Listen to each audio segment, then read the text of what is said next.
Yay! I can't thank you enough. I'm going to send a thank you card to State Rep Kyle Biederman.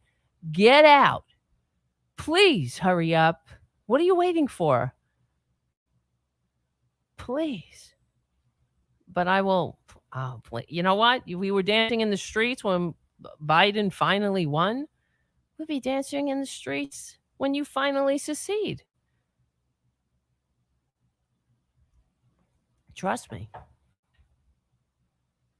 So the proposed bill would join hundreds of others filed ahead of the 87th Texas legislature, which is scheduled to convene in January. Despite the idea, as a practical matter of law, secession, what isn't an option for the nation?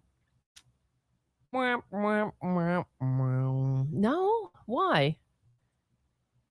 Reaction to West's comments was swift on social media. People who, quote, always stand for the Constitution and rule of law would probably recognize that this is called sedition.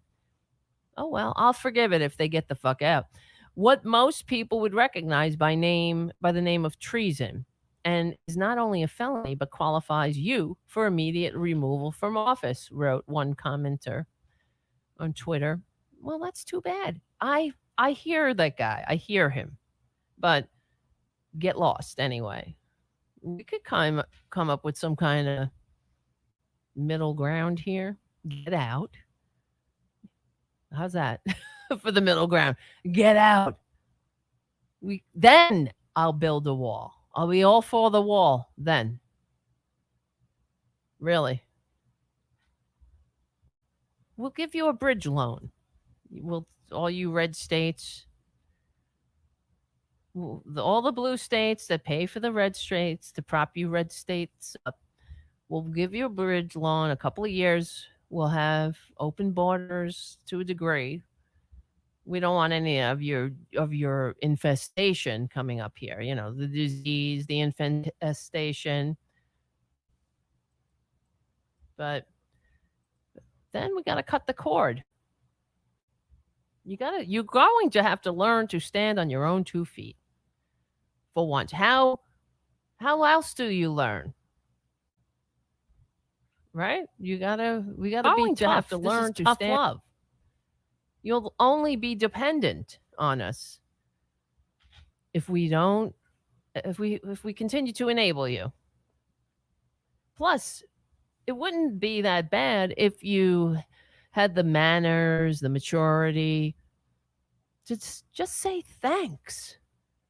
Thanks for your blue state dollars propping up our failed red states. Thank you. Isn't that why we're in a United States? We'll be better. We'll try to be better people. We won't demand that we shove our red state values, which are what? Babies in cages, coal ash in every stream, a baby in every cage. Right? No food. What is it? A chicken in every pot. No chickens. No pots. No chicken in any pot. Coal ash in every stream. No chicken in any pot. And what? I don't know. Get to work, old granny. How's that? Oh, you can't work? Well, I guess you're not, you're a taker. You're not a maker, you're a taker. And you know what to do, granny. Take one for the team. That's what the Republicans want, don't they? They're the ones that said, you should die for the economy, granny. I'll be right back. That's how Republicans, they're the party of life, right? Oh, that's what happened. It's another Texan. Jesus Christ. Texas Lieutenant Governor Dan Patrick says that grandparents are willing to die to save the economy for their grandkids. This is who they are. Oh, we're going to get to that too. Holy moly. I can't believe the time. How this show goes flying by. I'm looking up and I see the time. I'm like, holy Christmas. I hope that's a good sign. I don't know, but I hope you're having as much fun as I am. Thank you for your super chat, Stephen Lee. Hello. Thank you for your super chat, Robin M. And thank you for your super chat, another super chat, Stephen Lee. And I just going back through the timeline. Thank you, Haiku. Thank you, Mudslide 53. Thank you, Jim, JD, Stephen Lee, Robin M, and Stephen Lee again. Thank you so much. Oh my god. I don't have a hairy palm. Are you looking at my gloves? These are my computer gloves. See, look. Clean. No hair on the palm. I don't know. Sometimes I pop into the conversation on the chat and I don't have the full picture. So I don't know what you're talking about. All right, guys, where are we? They're disgusting. Oh, yeah, Republicans are disgusting. And, well, that's the theme. It really is. I'm looking at the time, just keeping track of progressive voices. All right, let me get into this one other topic that I want to talk about before the Progressive Voices show stops. Yeah, the party of life. So we'll get back to it. We'll get back to the secession and all that. And in fact, because of the traitorous right wingers, Representative Pascal calls on House leadership not to seat Congress members who support Trump's efforts to invalidate the election. Yeah, good. And all the right wingers are freaking out online. Well, there should be no consequence for them, right? Never. The party of personal responsibility will never take responsibility for themselves. Well, you want to secede. You don't want to participate or abide by the legal, free and fair election that was won legally and freely. You know it. But you sign on to this bogus lawsuit anyway that invalidates that the whole purpose of it is to seek to invalidate democracy, to get your dum-dums, to activate your stochastic terrorists, and to seed the ground for the divide and to keep the divide and conquer strategy going, so you will continue to funnel money into the arms of a few. That's what it's about. They don't give a shit if this country burns to the ground. That's as Game of Thrones says, as long as they could be the kings and queens of the ashes. That's it. Because in their mind, they'll disappear behind the walls of their gated communities. While we're out here, the dummies, fighting over the scraps. That's what it's meant to be. That's the conservative worldview. Forget this e pluribus unum shit. Out of many, one. It's the many for the one. That's it. The many for the few. Out of many, one. How quaint. As long as you know that one means the 1%. The many for the 1%. So what day is today? It's the 12th. On faux news, here's another thing that these freaks, this is the party of life. You know that the United States it's the COVID capital of Earth, which is why, people say, oh, get out. You don't like the country? Get out. I couldn't if I tried, because the whole world has closed its doors to us, except for 3 places. I believe one is Russia, of course. One is Brazil, of course, because all these right-wing governments. And there's another country. Let's see. That doesn't matter. I don't need to look it up. I'm wasting time. So one of the things they do, these filthy Republicans, they're supposed to be the party of life, right? Am I wrong? They're supposed to care about life, But not now, not lately. As the Texas lieutenant governor said, old people should just die. Be able to just die for the economy. Well, on Faux News, Laura Ingram had Dr. Scott Atlas on, and now he's resigned.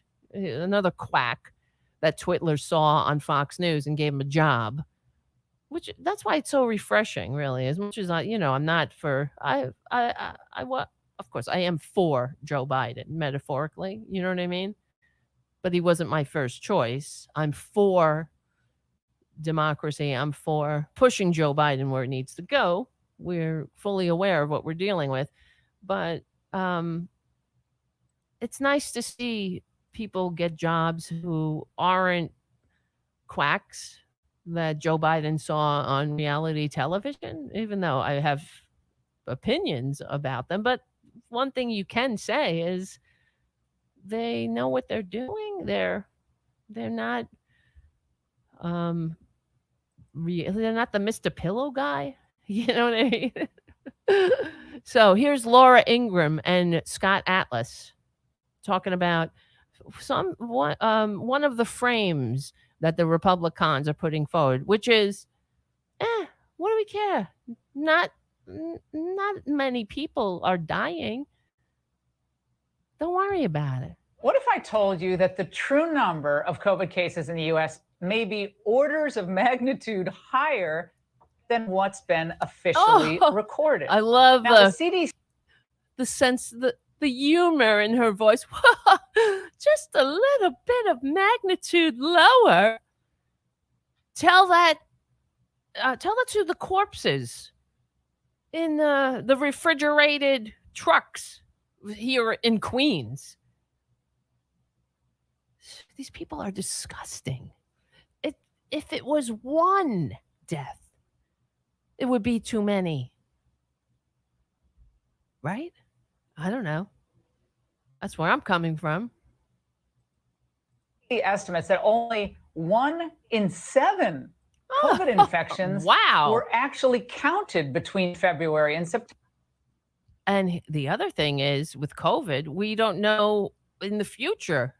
People are having we don't know how long it will last, but repercussions from having the coronavirus. Sort of like when you have when you had chickenpox. Like I had chickenpox when I was a kid. So you're harboring that virus, and it's coming out in different ways for different people. They're having to struggle with long-term effects of the virus. During that time, the CDC says there were as many as 53 million cases, 45 million of which were symptomatic. Oh, well then but that's it's nothing. December now, and given today's caseload, the total number of infections could be as high as 118 million. What? Now, we're not mathematicians here at the Ingram Angle, No, but you're not. That would put the fatality rate for COVID at roughly 0.2%. Well, that means 0.2%, no which biggie. is markedly less than the flu. Joining me now is Dr. Scott. You fucking scums. Don't they make you sick? I wonder. Do they make you as sick as they make me? Yeah, it's all just a big hoax. What do we care? It's markedly lower than the flu, which is why there are refrigerated corpse, refrigerated corpse control happening outside of the hospitals. I don't get, I'm speechless. That's why I'm like, I cannot believe I share the same air with these freaks. They are literally telling their dum-dums that don't worry about it. It doesn't matter because not as many people are dying. It's less than the flu, which is bullshit. Oh, it's just us hyping it up. God, if they were the party of life. My God. Thanks for hanging out. The show really isn't over yet, so stick around. And if you're on Progressive Voices, listen to the rest of us on SoundCloud, iTunes, Stitcher, FYI Nation, Verdant Square Radio. We stick together, we win. Remember, become a patron at patreon.com/Tara Devlin and keep coming back. We will be on Rockfin soon.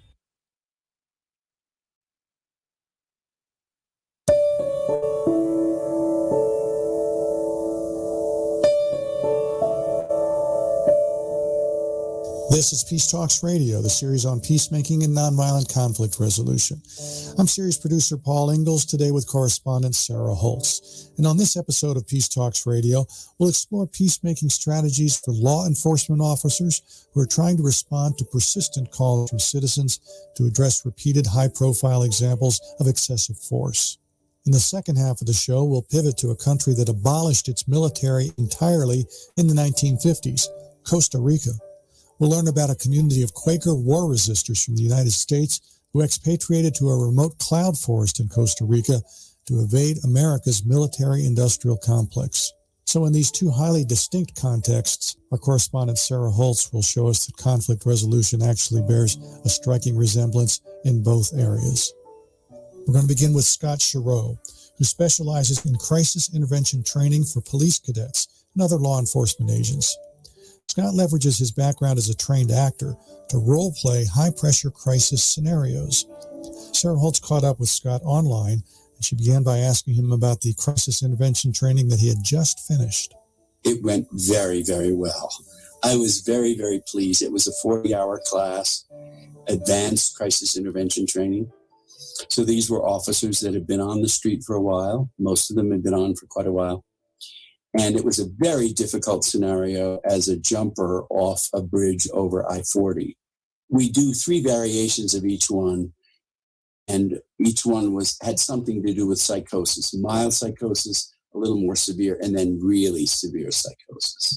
And what does crisis intervention look like in that kind of scenario? It really looks like listening, asking the right questions, trying to build some kind of rapport with the person standing on the bridge, making empathic statements, not trying to go to the solution right away, and definitely not ever getting in physical proximity to the person, because we shared stories today among the officers about people that have died. They stopped allowing people to go near anybody on the Golden Gate because many, many law enforcement people have died.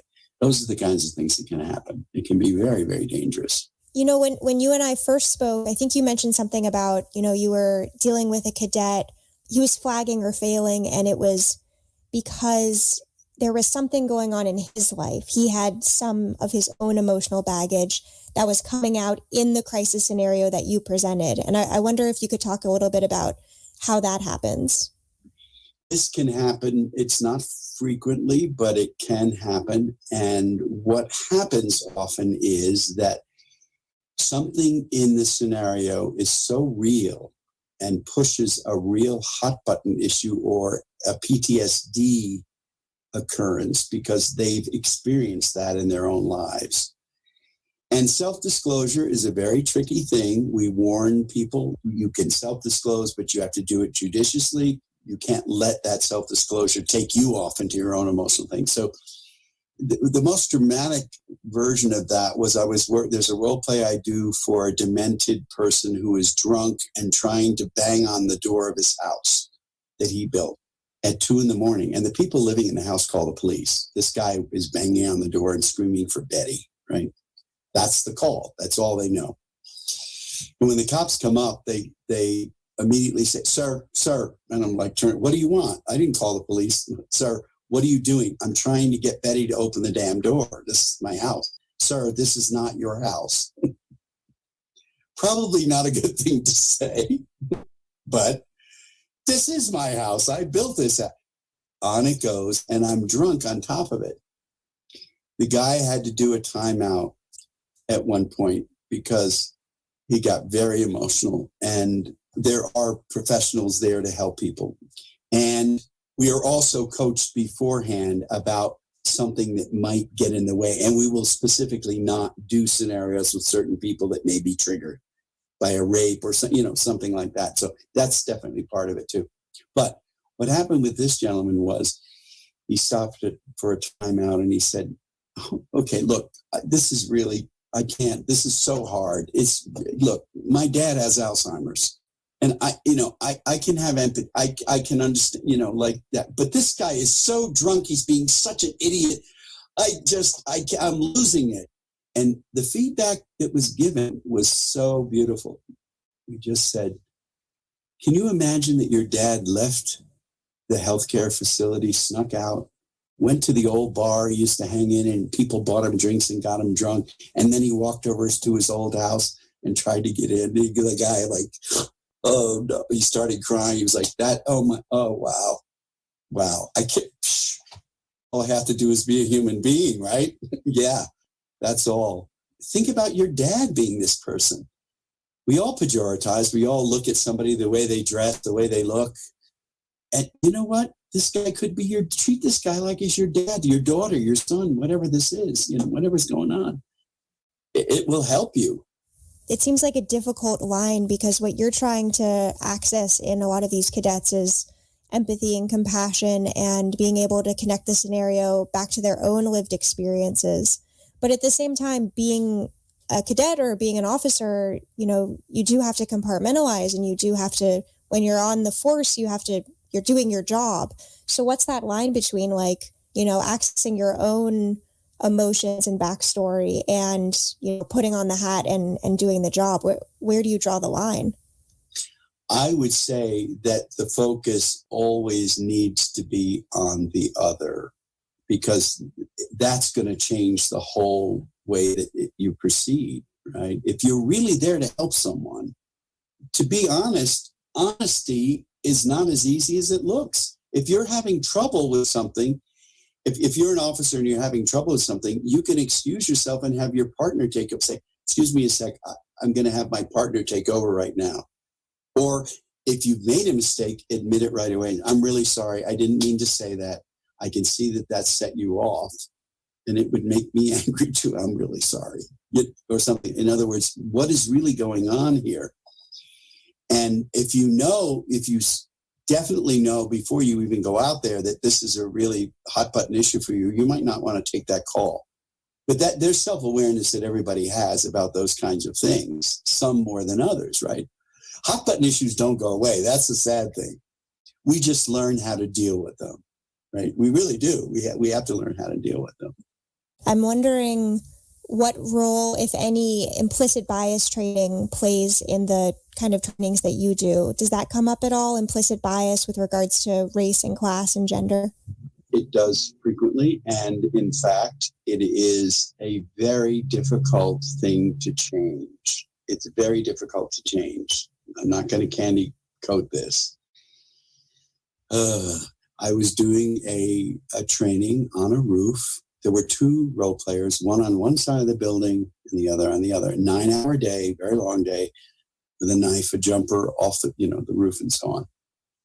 And they have red guns or blank guns that shoot blanks, and a blank taser. It's not real, but they can use the taser or the weapon. And we had to change the way the scenario worked, because at the beginning, if I held the knife like I would hold a knife to use it, they would feel threatened, even though they were 25 feet away. So we held the knife then like a dead fish, sort of like, and I'm crying, I'm going through this crisis, and they open the door to the roof, and someone would just barge out with their gun drawn, and then I would jump off. But the thing that was interesting, at the end of the day, we do a debrief, and the other actor on the other roof came in, and I came into the debrief room, and he happened to be African American. And he smiled and he said, how many times did you get shot today? And I said, twice. How many times did you get shot today? He said, 8. Oh dear. We're here with Scott Chereau, actor and crisis intervention coach.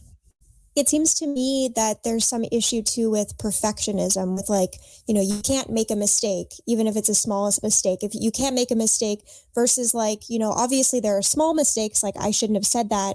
And then there are big mistakes, like I shouldn't have pulled my gun out and shot someone. It's huge. And admitting you don't know something is really hard. The thing that really gets my goat working with, mostly with cadets, is when they try to go to the solution right away, and they'll say things like, we have resources.